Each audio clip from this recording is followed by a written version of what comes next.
I wouldn't say Zen is a spiritual practice, although I think by all measures, a lot of people will be like, oh my God, no, Zen is absolutely a spiritual practice. To me, Zen is a way of life, is a way of living every moment in a normal life with a certain quality, with a certain level of engagement, and to the point where that engagement becomes effortless. So it is a practice. It's a practice of continuously engaging with life and then eventually having that engagement with life being effortless.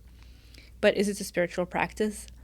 I think to answer this question, maybe we have to talk about what spiritual mean. The word spiritual can mean a lot of different things. It can mean religious, it can mean like we have all this new age spirituality. Spiritual as a word is dense with meaning. And so as such, I would rather not use spiritual word and say Zen is a spiritual practice, because you can be Christian and practice Zen. You can be Muslim and practice Zen. You can have no religion and practice Zen, because practicing Zen is not believing in anything exterior to you. It's practicing your focus and engagement with life in every moment. Zen asks you to consider all the things that you're believing in, contemplating your beliefs, and then deciding whether those beliefs serve you or don't serve you. Zen asks you to question all of your beliefs until you're 100% sure of what you're believing in. Then it's not a belief anymore, it's a knowing. When I say spiritual, I mean that part of us and that part of life that connects us to something deeper, more authentic and true. So some people will say spirit or consciousness or mind, but this is where I don't like using the word spiritual, because I think that that's like just another layer of separation, that this is like spiritual and this is not spiritual, or this is everyday life and this is like consciousness. I believe everything is consciousness, everything is mind, everything is spiritual in that sense. The people who use spirituality, sometimes they use it in the sense that it's something that's beyond our human experience, beyond our five senses, beyond the way we perceive reality with our five senses. But everything happens in the mind, and there is no this and that. In that sense, even our human experience, even our five sense experience is spiritual. All human experience is spiritual. We have our five sense human experience: touch, smell, see, taste, hearing. That's like the five senses, right? Our human experience with our five senses is spiritual. But we also can, as humans, we can have an experience that's beyond our five senses. And that's also a spiritual experience, but that's what people refer to when they're talking about spiritual practice or spiritual experience, that experience that's beyond our five senses. What I'm saying is our five senses experience is spiritual. The experience beyond our five senses is spiritual. Everything is spiritual because everything happens in the mind. All of your experience, all of your life, where does it happen? It happens in your mind. There is no experience. You cannot have an experience beyond what you're having in your mind. So all of your reality happens in your mind and then in the mind. So what I mean then by spiritual is the experience that you have with your five senses, the experience that you have beyond your five senses. In very easy experiences, you come into a room and then you can feel the vibe of the room, or you can like feel a tension between two people, or your intuition. Another experience beyond your five senses is love. And dreams also are experiences we have arguably beyond our five senses. We can see a picture with our mind's eye. We can maybe hear or feel words in our dreams, but when you think about it, dreams are very interesting. What is it that you see? What is it that you hear? If you think about your dreams, a lot of the times you don't really hear anything. There isn't a conversation. It's more of a feeling that's transferred directly to your heart, and you just directly know what the other person is saying. Those are all experiences that everybody has. Dreaming, love, being in a room and then feeling the energy of the room, feeling how a person feels, knowing that something's going wrong with someone. All of those are experiences that are beyond our five senses. I've been stuck plenty of times in my spiritual practice. I've been stuck plenty of times.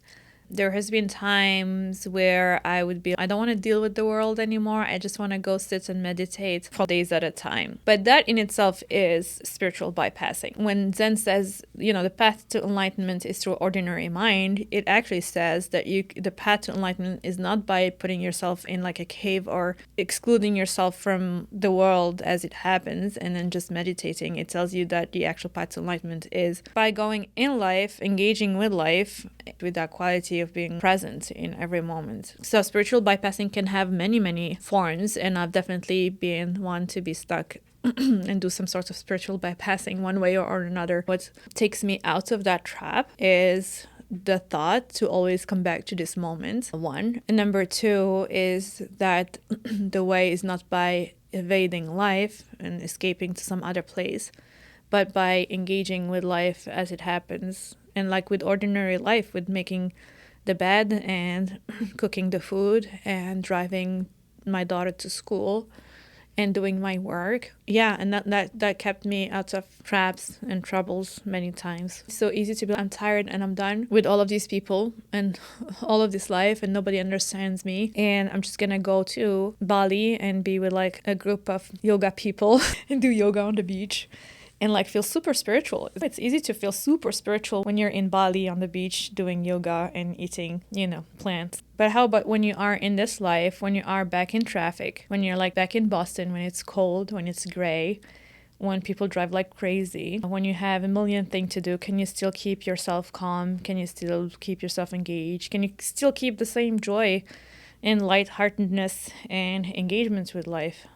That's when you know you've made progress. The thing with narratives is once we know that they're narratives, they don't have the same hold on us anymore. You don't really sit with yourself and try to identify what your narratives are. You don't know what you don't know. The awareness that you even have these narratives will come naturally up to the surface when you do your practice consistently. You don't like sit with yourself or journal and keep looking at what patterns drive you, because you'll still be blindsided by things that you're not seeing, and even worse, you can like create other narratives to replace the narratives. One time this student came to me and asked me, how can I get rid of my narratives? How can I be aware of the narratives I have, and how do I get rid of them? And my answer to her was to just go and do her practice, go and meditate.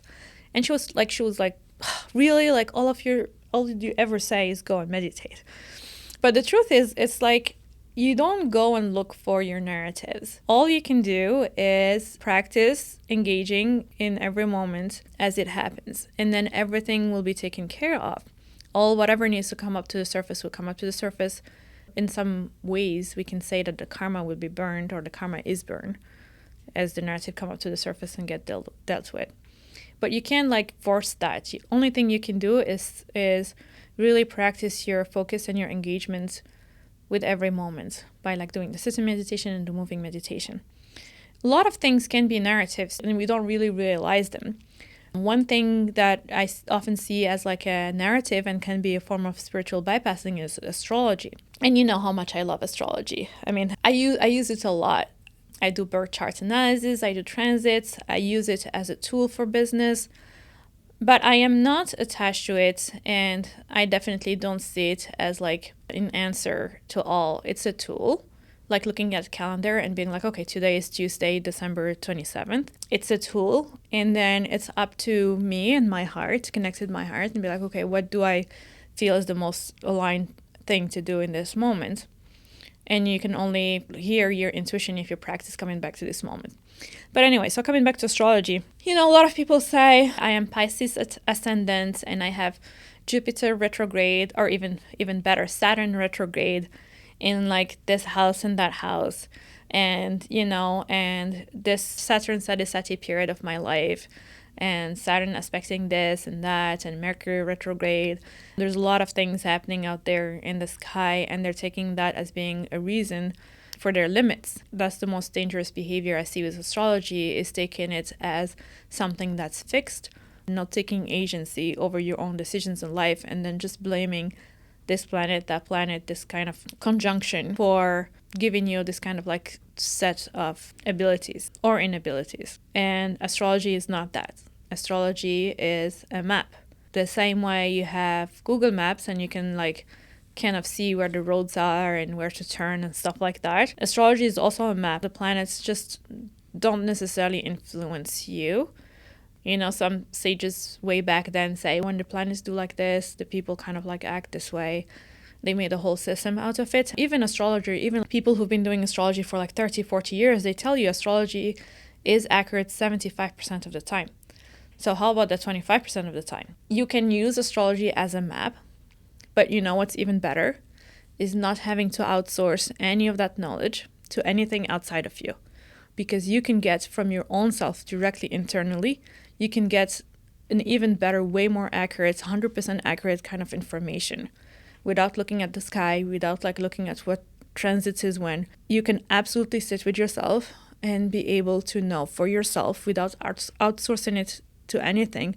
You can, because that's part of your human experience, you can know what to do, when is the good time to move, when is the good time to make this decision, when is the good time to do that. Because we're all parts of this big planet, we're all parts of the universe, we're all parts of the cosmos. We can feel energies. A lot of people will say this is spiritual, but I say it's absolutely part of our human experience. See, I'm a brainiac. So contemplation has always been one of my favorite practices. Because my mind is so active, I always found that contemplation really gives me a run for my money, because it really exhausts all of my intellect until I can't intellectualize, I can't like use logic anymore to explain a situation or something or a phrase or an experience. So I've always appreciated contemplation for that. Contemplation can be meditation if you are completely focused and engaged with the act of contemplating. But contemplation is its own also practice, in the sense that you take a sentence, for example, who am I, which you can meditate on. Who am I? You can just have who am I as a phrase, as a mantra that you repeat in your head, and you can like close your eyes and repeat that mantra. That can be a meditation, but you can also contemplate who am I. And the act of contemplation is about asking the question and letting the intellect run its course, and then staying with the question. So it kind of has different phases, more than just strictly mantra meditation which will have like only one part repeating who am I. Contemplation will be like, okay, who am I? And then, well, am I a body? Am I just a body? Where does my body start? Where does it end? My cells changes every 7 years. So am I just a body? What if I'm not the body? And then you keep going like this. That would be contemplation. I would recommend it for people who are very intellectually active and who like to make sense of everything around them, to just use something like that and run with it. Let their intellect run its course. And that will exhaust your intellect, and eventually you get to a point where you have no answer and you have nothing left to do but just sit with the question, and that becomes the meditation. And for some people who have just a lot of physical energy, we would recommend that they do something physical to exhaust their energy, and then they can sit and meditate, like martial arts, running, anything really very physical to kind of exhaust that kind of energy, bodily energy that they have. Some people have a lot of mental energy, some people have a lot of bodily energy. Anyways, you need to exhaust that kind of surface level energy, and then when you're tired mentally, tired physically, then you just sit and meditate. If you're feeling very jittery and you try to sit and meditate, it's an awful experience. Your body doesn't want to like stay still. So running or doing some physical activity before is very helpful to then being able to sit and meditate. And meditation is really very effective once you're exhausted. Once you have exhausted all of your options, meditations become very effective. When you have no other option, when you exhausted all options, then you have meditation.